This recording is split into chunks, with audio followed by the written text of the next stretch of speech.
Telegram 360 a présenté Info 360. Info 360, yon condensé actualité journée en 360 secondes.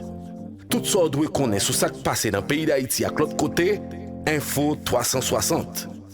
Info 360, c'est information pratique, bien traitée, sans fausse côté. Info 360, une présentation Telegram 360.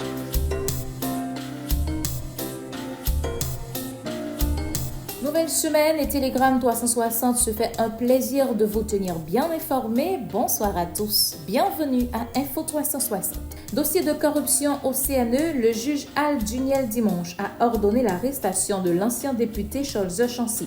L'ex-président de la Chambre basse a été mis aux arrêts suite à son audition par le magistrat dans le cadre de la disparition des matériels du Centre national des équipements entre 2006 et 2021. Autre dossier, le pape François a appelé dimanche à la libération d'un groupe d'otages en Haïti, parmi lesquels figurent 6 religieuses de la congrégation Sainte-Anne, enlevées vendredi 19 janvier en plein jour et au centre de la capitale Port-au-Prince. J'ai appris avec tristesse la nouvelle de l'enlèvement en Haïti d'un groupe de personnes, dont 6 religieuses, a confié le Saint-Père. En demandant de tout cœur leur libération, je prie pour l'harmonie sociale dans le pays et j'appelle tout le monde à mettre fin à la violence qui cause tant de souffrance à cette chère population, a encore lancé le pape devant les fidèles de la place Saint-Pierre. Ho appreso con dolore la notizia del rapimento ad Haiti di un gruppo di persone, tra cui 6 religiose. Nel chiederne accuratamente il rilascio, prego per la concordia sociale nel Paese e invito tutti a far cessare le violenze che provocano tante sofferenze a quella cara popolazione. Toujours ce même dossier, l'archidiocèse de Port-au-Prince et la conférence haïtienne des religieuses et religieux dénoncent l'enlèvement des religieuses et les autres cas de kidnapping recensés dans le pays. Ils demandent aux ravisseurs de libérer les otages et appellent à la responsabilité du gouvernement face à cette situation. Toujours dans le chapitre de l'insécurité, le docteur Douglas Pape est toujours en captivité malgré le paiement de 3 rançons. La Fondation Saint-Luc réclame la libération de l'otage tout en demandant aux autorités de prendre les mesures nécessaires pour rétablir l'ordre et la paix dans le pays.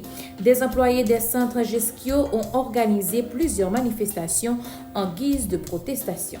Autre dossier, à Jérémie, 3 jeunes ont été tués par balle ce lundi, non loin du sous-commissariat à l'entrée de la ville. Le premier a succombé à ses blessures. Les 2 autres ont rendu l'âme à l'hôpital Saint-Antoine.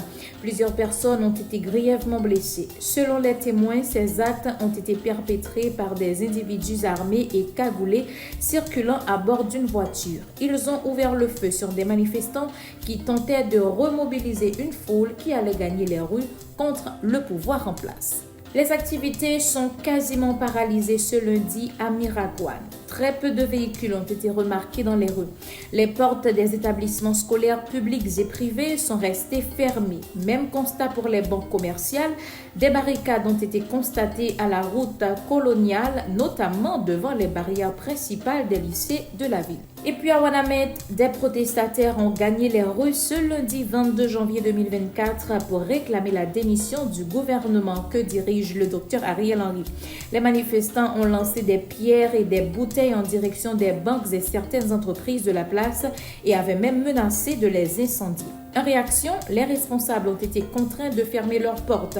Les établissements scolaires publics et privés ainsi que l'administration publique sont aussi obligés de chômer en ce début de semaine.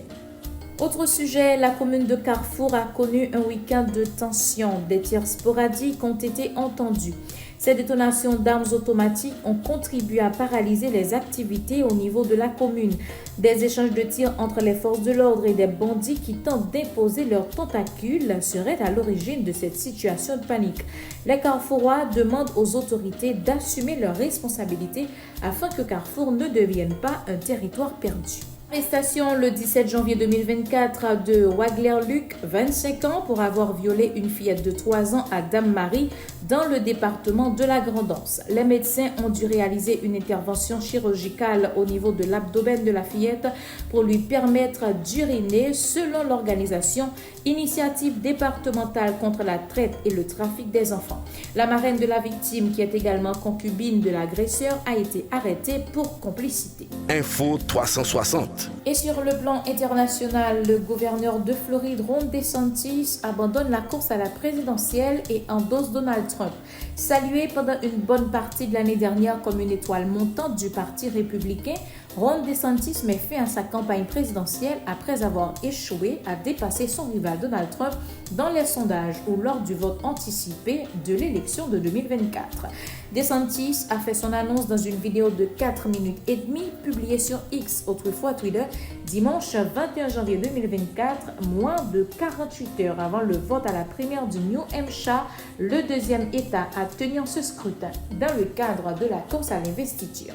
Nous n'avons pas de chemin clair vers la victoire, a-t-il déclaré dans la vidéo qui, selon lui, a été tournée en Floride. Son retrait laisse désormais la bataille de la primaire essentiellement comme un face-à-face entre Trump et son ancienne ambassadrice à l'ONU, Nikki Haley. Selon les sondages, Haley a ses meilleures chances de battre Trump dans le New Hampshire mardi. À l'occasion d'une rencontre communautaire diffusée sur CNN, DeSantis avait prédit une défaite des républicains face au démocrate Joe Biden à l'élection de novembre en cas de nomination de Donald Trump comme candidat du parti. Ici s'achève la toute première sortie d'Info 360 pour cette semaine. Merci de l'avoir suivi. Au revoir et à demain.